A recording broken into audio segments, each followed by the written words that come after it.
Friends, today topic ఏంటంటే మహాభారతంలోని అభిమన్యుడి పాత్ర గురించి ఈ వీడియోలో డిస్కస్ చేద్దాం.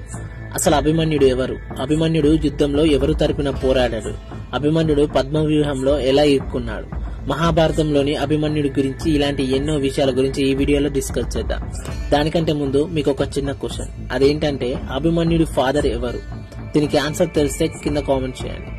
ఇక వీడియోలోకి వెళ్లే ముందు మీరు మన ఛానల్ ని సబ్స్క్రైబ్ చేసుకున్నారా? చేయకపోతే ఇప్పుడే సబ్స్క్రైబ్ చేసుకోండి.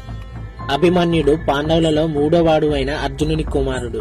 అర్జునుడికి బాలరామకృష్ణుల సహోదరి అయిన సుభద్రకు జన్మించిన పుత్రుడు. పాండవుల వనవాస కాలంలో తల్లి సుభద్రతో అమ్మగారింట ఎక్కువ కాలం పెరిగాడు. యుద్ధ విద్య ప్రావీణ్యతలో తండ్రిని మించిన తనయుడు. విరాట పర్వంలో అభిమన్యుని ప్రస్తావన పునఃప్రారంభమవుతుంది. ఇక్కడ విరాట పర్వము అంటే మహాభారత ఇతిహాసంలోని 4వ భాగము. సంస్కృతంలో దీన్ని వ్యాసుడు రచించాడు. ఆంధ్ర మహాభారతంలో తిక్కన రచన ఈ పర్వం నుండి ఆరంభమవుతుంది. సభా పర్వంలో భంగపడిన పాండవులు జూదంలో ఓడిపోవడం వల్ల 12 సంవత్సరాలు అరణ్యవాసం తర్వాత అజ్ఞాతవాసం చేయడం ఈ పర్వంలో ముఖ్య కథాంశం. అజ్ఞాతవాసంలో ఉన్న తండ్రి అయిన అర్జునుని చూడడానికి విరాట రాజ్యానికి వచ్చి విరాటరాజు కుమార్తె అయిన ఉత్తరాను కలుసుకుని ఆమెను వివాహం చేసుకోవాలని ఆశపడతాడు అభిమన్యుడు. అభిమన్యుడు పెద్దల సంపూర్ణ అంగీకారంతో ఉత్తరాను వివాహం చేసుకుంటాడు. వివాహ అనంతరము అభిమన్యుడు అర్జునుడు యుద్ధ భూమిలో లేని సమయంలో ద్రోణుడు రచించబడిన పద్మ వ్యూహంలో ప్రవేశిస్తాడు. అభిమన్యుడు అసాధారణ ధైర్య సాహసాలు ప్రదర్శించి అన్యాయంగా చుట్టుముట్టిన దుర్యోధన దుశ్శాసన కర్ణులచే సంహరింపబడి వీరమరణం పొందుతాడు అభిమన్యుడు. దీంతో అభిమన్యుడి కథ భారతంలో దాదాపు ముగుస్తుంది.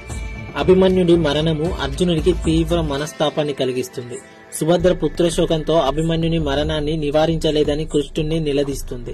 అభిమన్యుని మరణ సమయంలో అతని భార్య ఉత్తర గర్భవతిగా ఉంటుంది. యుద్ధ అనంతరము పాండవుల సైన్యాన్ని అశ్వత్థాముడు అందరినీ చంపేస్తాడు. అభిమన్యుని పుత్రుని వల్లనే పాండవ వంశము వృద్ధి చెందినది. దుర్యోధనుని సోదరి భర్త సైంధవుడు అభిమన్యుడు పద్మవ్యూహంలో ప్రవేశించిన తర్వాత అర్జునుని మినహా మిగిలిన పాండవులను అడ్డగించాడని, ఆ కారణంగానే అభిమన్యుడు యుద్ధంలో మరణించాడని క్రూరుడైన అర్జునుడు ప్రతిజ్ఞ చేసి సైంధవుని సంహరించిన తర్వాత పుత్రశోకాన్ని తగ్గించుకుంటాడు. అందువలన సైంధవుని మరణానికి అభిమన్యుడు కారణమవుతాడు. అర్జునుడు సుభద్రకు పద్మవ్యూహంలో ఎలా ప్రవేశించాలని వివరించినప్పుడు సుభద్ర గర్భంలో ఉన్న అభిమన్యుడు వినడం గ్రహించిన శ్రీకృష్ణుడు అర్జునుని నివారించి పద్మవ్యూహం నుండి బయటికి రావడం చెప్పకుండా చేశాడు.